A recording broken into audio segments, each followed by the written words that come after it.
Am I the a-hole for telling my niece she'll have to move out if she's not my nanny anymore? Hello, gorgeous! My name is Gia Garcia. If you like all things elegant, subscribe, click the bell, tell all your friends, watch it several thousand times. It's 100% free. I believe in elegance with a personality, not these cookie cutter, you should wear this, you should do that. We're going to look at different scenarios, how to react to them in a way that everybody walks away feeling great. The essence of etiquette is reading the room, making sure people are feeling comfortable, absolutely everyone, and still being gracious and polished at the same time. I'm a single mom, 2 kids, 8 and 6. I work as a nurse 3 days a week. I work 12-hour shifts, 12 p.m. to 12 a.m. After my husband passed, I needed a nanny to tend to my kids from the time they got off from school, 3 p.m. onwards. I decided a live-in was the best choice. I have one guest bedroom. I live right near a university. Around this time, my niece had just gotten accepted.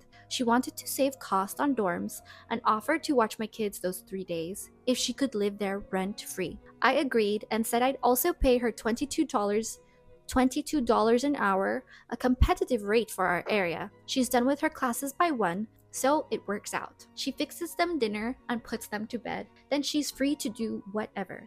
But of course, I pay her from 3 p.m. to 12:30 a.m.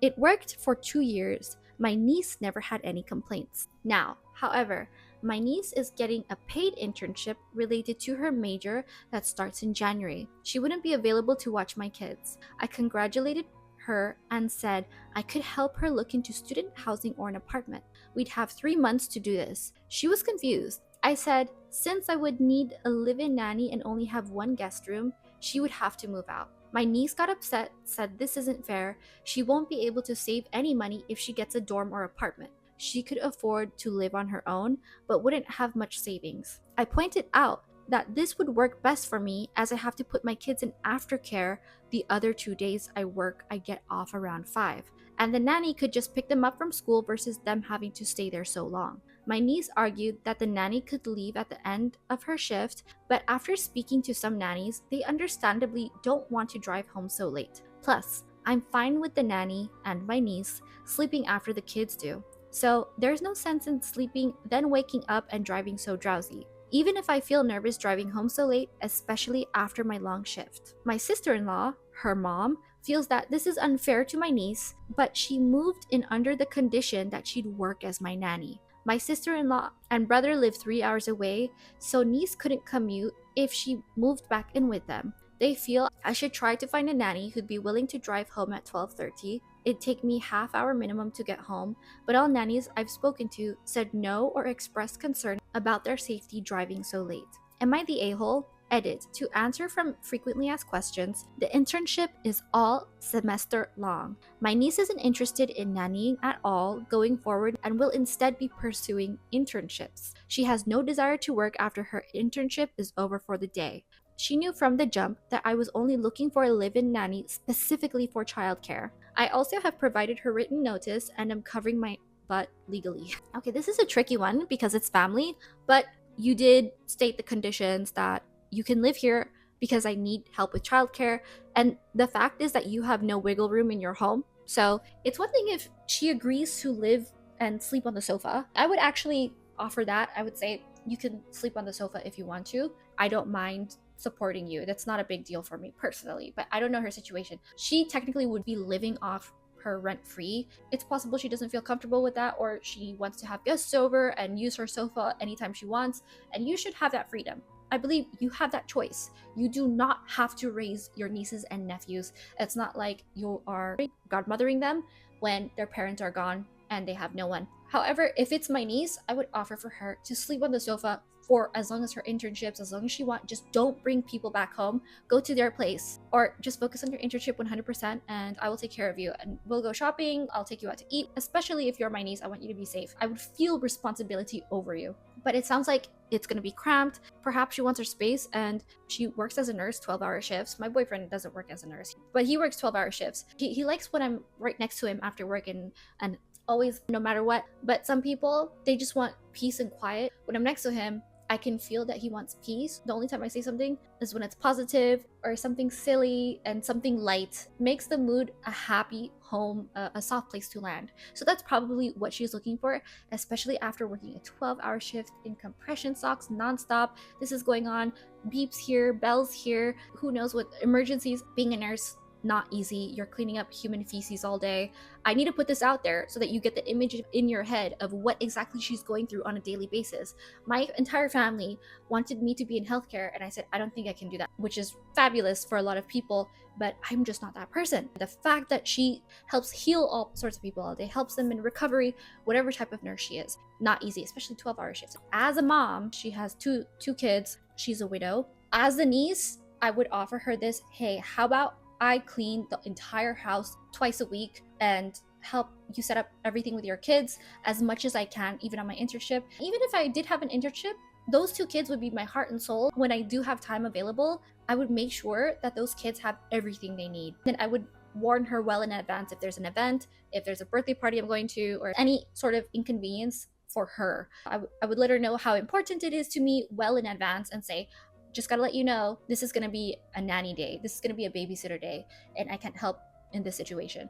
But I would try to help as much as I can and work out some sort of deal and negotiate. You can silver tongue your way through anything. I feel like there's a joke there somewhere. But she is flat out saying, nope, I'm just gonna focus on internships, which is respectable in itself. She's worried about not having money to save, not having savings. Welcome to the world, little girl. She's how old? I don't know. It doesn't say her age. Not that I can recall. $22 an hour in any city is pretty decent. So in Los Angeles, we have different regions that have different minimum wage. There could be 15 an hour, 17 an hour, 18 an hour, depending on what part you are in. But to me, when I think of minimum wage, I think of about 18 to 20 an hour.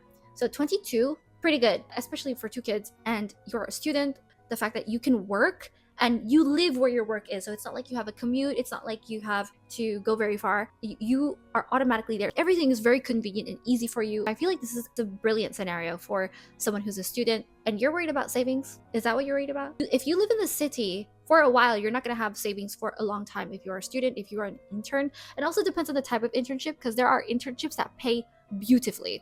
I don't know what her major is. It might be something very important that we need in the world. She really needs her space. She needs that guest room to go to a nanny, because it sounds like she's moved in, like she is anchored there by her stuff. That's why she needs her stuff out. She can work something where she's on the sofa and has a suitcase that she can live out of for the time being, but she probably doesn't have enough space for all the stuff, and then having a live-in nanny situation to help her out. You have to work that angle. That's your defense when you show up to court, because she covered herself legally too, which is good. You can have an agreement every month to say, we're renewing the contract for this month, that these are the conditions, these are the stipulations that we agree to. That's as long as you live here, this is what we have to commit to. But it sounds like that's not the scenario. So I would talk to my sister-in-law and brother and say, you guys, we can work something out, or she has to find her own place and I will help her find her lodgings. That's perfectly admissible in court in my book. Helping her find a place that is really affordable and makes sense for her, I think that's the best case scenario. Or helping her find a roommate, going on Facebook and going to the dorm, those bulletin boards that they have where they're looking for a roommate. Ask around at the university, your friends or people that you like who are in a similar major or concentration as you. I think that would be really easy and would lift a weight off everyone's shoulders, because having a roommate will usually make it easier. If you're in this scenario where you're barely home anyway because of your internship and you want to live a life and you want to go out with your friends all the time, I think that makes a lot of sense. I would do everything I can to make suggestions for her to move out, and not just help her look for a place, but walk in a place with her and look at the place with her and inspect the place as an adult, as a responsible adult, as her auntie, and say, I don't think this place is good. Let's keep on looking for something that's a little bit better, that is in your price range, that is in a safe place. I'm still gonna check up on you. If you're my niece, I will always be there, knowing that I'm in the same area. You want some coffee, help with your groceries, or hey, come to dinner. You don't have to buy her groceries. You can make dinner and have her come over. The kids miss you. I miss you. Whatever it may be. This is not very black and white. It's very gray. There's a lot of wiggle room to keep your relationship. Tell her that she's not entitled to live in your place for the sole reason that you don't have enough space. Genuinely, it's a logistical issue. It's not a personal issue. It's not, I want to have bad blood with you, I want to kick you out of my place. No, I would love to have you. It's just, it's not working out in my scenario, I can't give what I can't give. You set up that boundary, but you also show her that you care by helping her out and helping her look for a new place. And not, I want to kick you out, but in a genuinely, I care, I'm being fastidious and helping you filter out a really good place that you like, that you want to live your life in. I'll celebrate with you when we do find that place. So let me know in the comments below what you guys think. But I do not think that this auntie is a-hole, not the a-hole verdict. Dun dun. It says, not the a-hole. You need to get a lawyer to draft an official move-out document within a 30-day date. Her parents are not going to tell her and just call your bluff because family. Don't let her screw you and your kids over. I think the worst case scenario is you have all her stuff in a bag, you pack all her things for her when she's out, and you move in the new nanny. If worst case scenario comes to this, call the parents to drive 3 hours and pick her up or figure something out, because this is not uncommon. Commute 2 hours every day.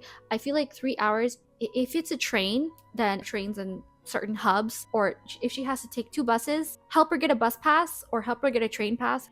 If she has to commute for 3 hours, I had to commute for 2 hours for a year. That was really, but I managed to do it anyway. And I know a lot of people, I live in Los Angeles, who will commute 2 hours every day, morning and night, who live in Orange County. And then they drive to LA for a job, and then they'll take the train home or they'll drive home. It just depends on where you live. The commute would be doable if there was easier public access transportation, but I would be more than happy to cover that and then give the parents, your sister-in-law and brother, let them know that this is the expense, it's so cheap, why don't you guys cover it, and then fade away, not have to be your ward. Essentially, it's your home, so lay down the law, and it's your kids too. You agreed, and this was specifically for the kids. It sounds like obviously you're more worried about your own children, so make it the kids really need this. It's not about me. You can also say that. So let me know in the comments below what you guys think. If you want more content like this, subscribe, click the bell, tell all your friends, watch this several thousand times.